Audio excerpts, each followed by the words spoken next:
बच्चों, यह वीडियो कक्षा 6 के लिए है। संस्कृत माधुरी के इस पाठ्य पुस्तक के सभी पाठों का पाठ वर्णन संस्कृत तथा उनके हिंदी वाक्यों के उच्चारण और अनुवाद के साथ में मैंने YouTube में डाला हुआ है।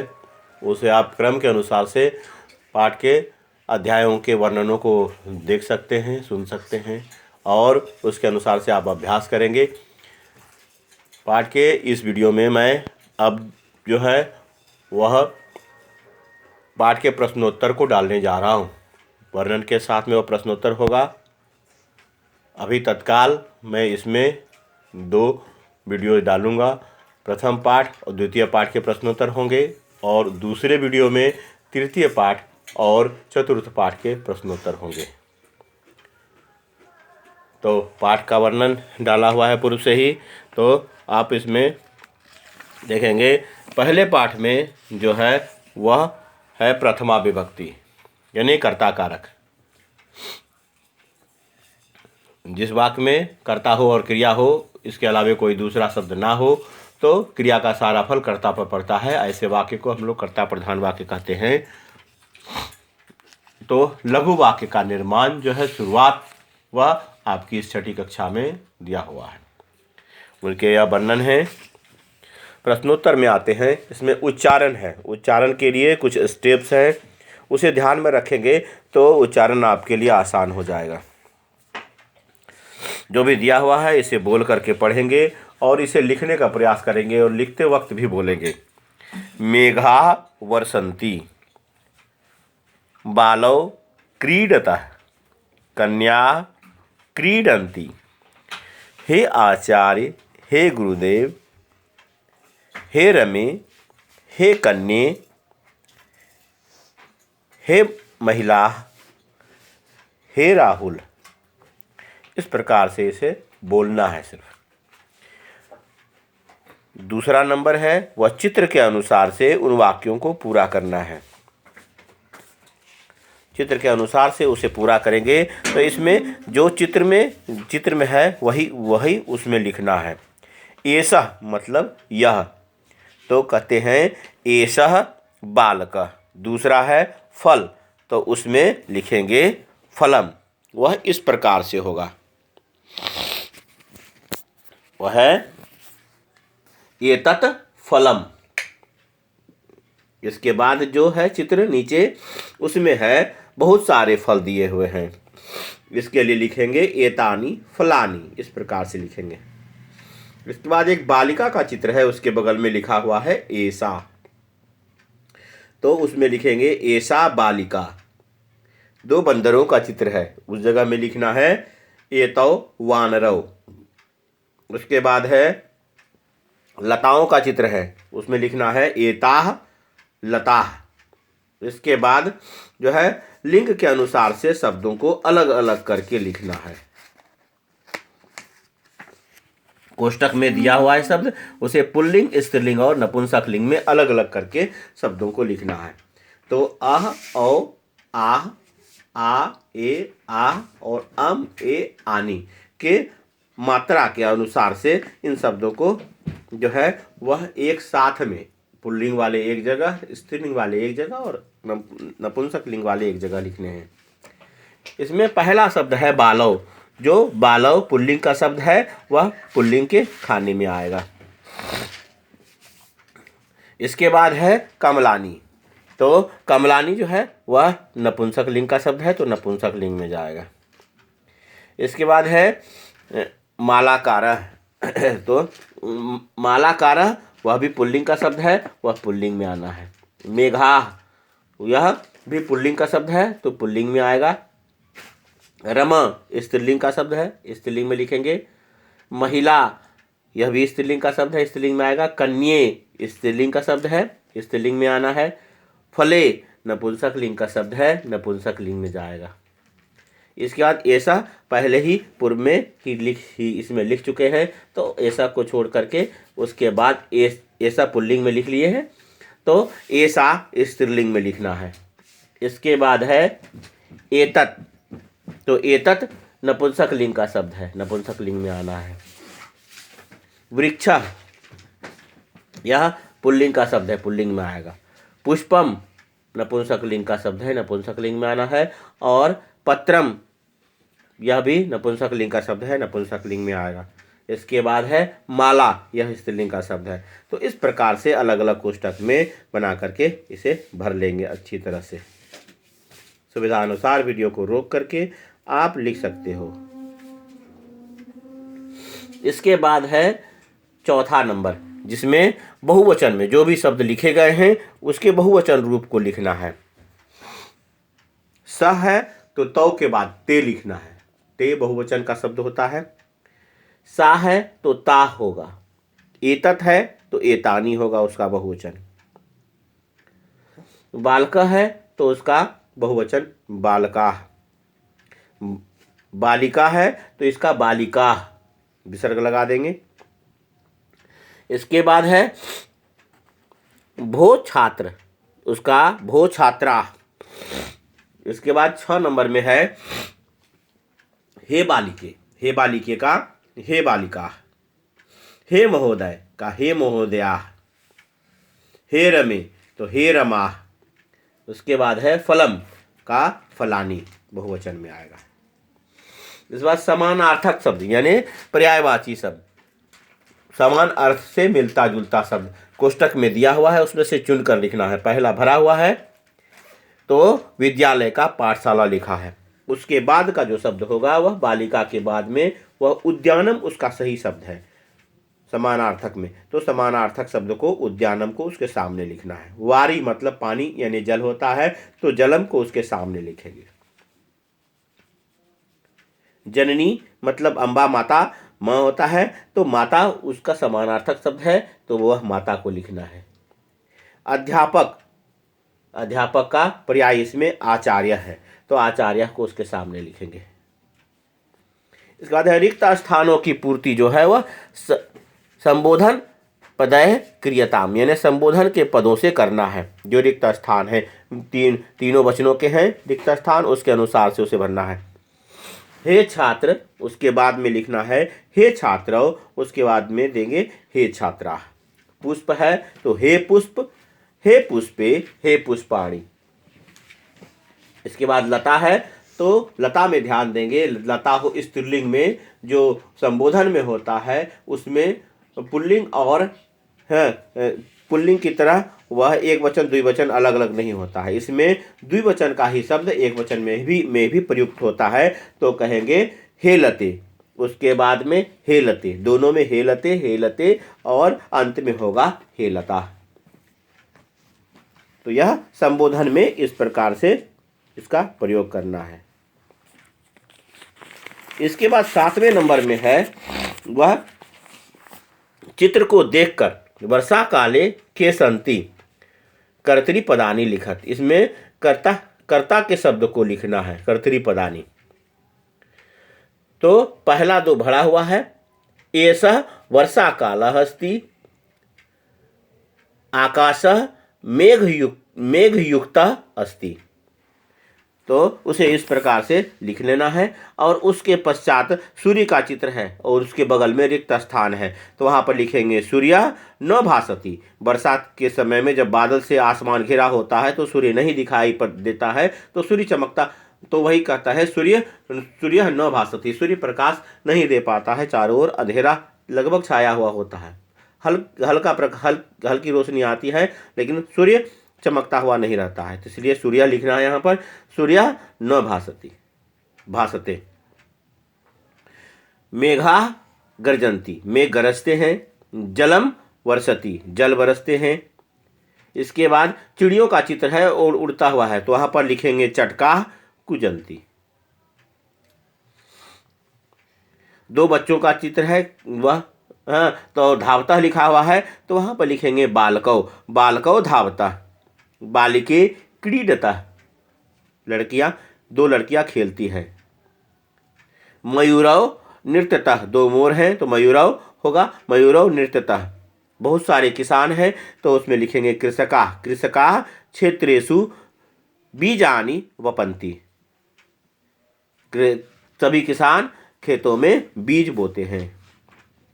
इसके बाद है ख नंबर, उपयुक्त स्थान पर पूरी पदानी वचनानुसारम पृथक पृथक कुरुत, जो है वचन के अनुसार से जो उसमें भराएगा, यानी एक वचन द्विवचन बहुवचन में उसे पहला शब्द दिया हुआ है आकाश, दूसरा में द्विवचन का शब्द दिया है और तीसरे में बहुवचन का शब्द दिया है।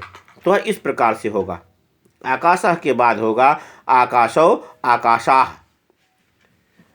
मयूरः पहला में भराएगा, दूसरा में भरा हुआ है मयूरव और मयूराः। तीसरे में होगा कृषकः कृषकौ कृषकाः। तो इस अनुसार से इसे भरना है। अच्छी तरह से इसे भर लेंगे और इसे याद करेंगे, या आपके आने वाली परीक्षा में इसमें से कुछ भी रह सकता है। इसके आगे जो द्वितीय पाठ है, द्वितीय पाठ में जो है वह कर्म कारक का है, यानी द्वितीय विभक्ति कर्म कारकम। इस पाठ का वर्णन भी मैंने YouTube में डाला है। तो संक्षेप में जान लें कि जिन वाक्यों में कर्ता और क्रिया के वाक्यों के शब्दों के अलावे कोई तीसरा शब्द हो और जिसमें कि क्रिया का सारा फल उस शब्द पर पड़े, तो उस शब्द को हम लोग कर्मकारक का शब्द कहते हैं और वैसा वाक्य कर्म प्रधान वाक्य कहलाता है। और कर्म प्रधान वाक्यों में हमेशा द्वितीय विभक्ति का प्रयोग किया जाता है। तो इस पाठ में जो भी शब्द लाल रंग से दिया हुआ है वह सब जो है द्वितीय विभक्ति का है। इस पाठ के प्रश्नोत्तर की ओर आए तो इसमें भी पहला जो है वह जो प्रश्न है वह है बोलने के लिए। तो बोल करके लिखने का है। जो भी इसमें प्रश्न में शब्द दिए गए हैं उसे 10-10 बार बोलकर सही रूप से पढ़ें और उसके बाद लिख कर याद करें। सभी शब्द जो हैं तीनों वचनों में कर्म कारक के शब्द हैं। तो यह अलग अलग जो हैं वह शब्द हैं, वह हैं इस प्रकार से है: बालकम, बालिकाम, फलम, बालकान, बालिकाः, शिक्षकम, शुकौ, पादपान, पत्राणि, बालिके। तो इन शब्दों को आप बोल करके पढ़ोगे तो आप बोल पाओगे, इन शब्दों का उच्चारण कर पाओगे। इसके बाद जो है प्रश्न वह है चित्र को देखकर वाक्य को पूरा करना है। कोष्टक में ऑलरेडी जो शब्द दिया हुआ है उसके द्वितीय विभक्ति रूप को यहाँ पर भरना है। तो उसके अनुसार से उसे इस प्रकार से उसमें आप भरोगे, वहाँ पर चित्र में देखेंगे और उसके अनुसार से इसे भरेंगे। तो वह होगा जो बालिका गीतम गायती, लड़की गीत गाती है। दूसरा है धोबी कपड़े धो रहा है, बहुत सारे कपड़े हैं पास में रखे हुए, तो वहाँ पर लिखेंगे वस्त्राणि।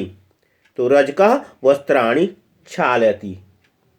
इसके बाद है मालाकारः, मालाकारः मालाः रचयति, क्योंकि बहुवचन में माला ही होता है तो मालाः लिखेंगे। तो वहाँ पर मालाः विसर्ग लगा देंगे, माला हो जाएगा। उसके बाद है छात्र लिख रहा है, बगल में कथा लिखा हुआ है कोष्टक में, तो वहाँ पर लिखेंगे कथाम, छात्रः कथाम लिखति। और पुस्तक दिया हुआ है कोष्टक में छात्रा वाले वाक्य में, तो छात्रा पुस्तकम पठति। तो इस प्रकार से इन प्रश्नोत्तरों को इन कोष्टकों में आपको भरना है। तो यह सही रूप में इसे लिखेंगे। इसके पश्चात जो है वह प्रश्न 3 में जो है वह है अधोलिखित पदानि द्वितीय विभक्तिम प्रयोज्य पुनः लिखत। जो शब्द दिए गए हैं उसके द्वितीय विभक्ति रूप को लिखना है। वह जिस भी स्थान में है उस स्थान में जो द्वितीय विभक्ति में शब्द आता है उसे लिखना है। यह शब्द रूप में जब देखेंगे आप, पीछे शब्द रूप दिया हुआ है शब्द रूप में, तो आपको यह स्वतः मिल जाएगा उसके द्वितीय विभक्ति स्थान पर। और इसे उस प्रकार से भरना है। पहला भरा हुआ है, इसमें है सह के जगह पर जो द्वितीय विभक्ति में होता है वह शब्द होता है तम। तो उसे इस प्रकार से आपको भरना है। सह के स्थान पर तम होगा, सा के स्थान पर ताम हो जाएगा और अहम के स्थान पर माम होता है द्वितीय विभक्ति में। त्वम के स्थान पर त्वाम होता है। एतत् के स्थान पर एतत् ही होता है, क्योंकि तत् के स्थान पर भी तत् होता है, तो एतत् के स्थान पर एतत् ही होगा। इसके बाद एसह की जगह पर एतम होता है। एसा की जगह पर एतम हो जाएगा, आम की मात्रा लगती है उसमें, तो वहां पर ऐसा में एताम हो जाएगा। कह में कम होता है। एते जो है एते के स्थान पर एते ही लिखेंगे। हाँ, क्योंकि उसमें वह यह द्विवचन का शब्द है और द्विवचन में एते भी होता है, तो यहाँ पर एते आप लिख सकते हैं। हाँ, अब अगर कहें कि उसमें अगर यह पुल्लिंग का शब्द है तो उसमें उसके स्थान पर हाँ एतान लिख सकते हैं, लेकिन यहाँ पर एते ही लिखेंगे, क्योंकि जो है यह दो शब्दों में यानी स्त्रीलिंग में और नपुंसक लिंग में दोनों में एते के जगह एते ही होता है द्विवचन में, इसलिए आप एते एते लिखोगे तो भी गलत नहीं है, और एतान भी अगर लिखते हैं तो भी गलत नहीं है, लेकिन एतान ना लिख करके एते ही लिखें तो ज़्यादा श्रेष्ठकर होगा। किम के स्थान पर किम होगा, क्योंकि नपुंसक लिंग का शब्द है यह। एता के स्थान पर एता होगा और यूयम के स्थान पर युष्मान होगा। तो इसे अच्छी तरह से लिखना है इन शब्दों को। इसके पश्चात है कहानी को पूरा करना है। जो कोष्टक में शब्द दिए हुए हैं उन शब्दों का प्रयोग करके कहानी को पूरा करना है, उचित स्थान पर लगाना है। वह कथा है एकः सिंहः अस्ति सः प्रतिदिनम अनेकान मृगान मारयति। तो इसमें मृगान सबसे उचित शब्द है, क्योंकि वह बहुत सारे जो है पशुओं को, सभी पशुओं को यानी सभी मृगों को मार रहा था, यानी पशुओं को मार रहा था, तो मृगान यहाँ पर भराएगा, तो उचित शब्द में मृगान होगा। सर्वे पशवः सिंहं गच्छन्ति, सभी पशु सिंह के पास जाते हैं। वदन्ति च, और बोलते हैं। वयम स्वयं एव तब समीपम आगच्छामः, मतलब हम लोग आपके समीप में आते हैं। सिंह अवदत्, हाँ, वह कहता है कि एवं अस्तु, ठीक है। प्रतिदिनम एकः मृगः तत्र गच्छति, प्रतिदिन एक मृग उसके पास जाता है, यानी एक पशु, कोई भी एक पशु जाता है। सिंह तम तम खादति, तो वहाँ पर तम होगा, उचित शब्द है तम खादति। सिंह उसको खाता है, तो उसको में तम लिखना है। एकदा शस्कस्य वारः भवति, एक बार खरगोश की बारी थी। सः उपायम चिंतयति, वह उपाय सोचता है, तो उपायम यहाँ पर लिखना है। सः सिंहस्य समीपम गच्छति कथयति च, वह सिंह के समीप में जाता है, देर करके गया और कहता है। वने एकः अन्यः सिंहः अपि वसति, जंगल में एक दूसरा सिंह भी रहता है, और तब वह सिंह गरजता है। तदा सिंह गर्जति, शस्का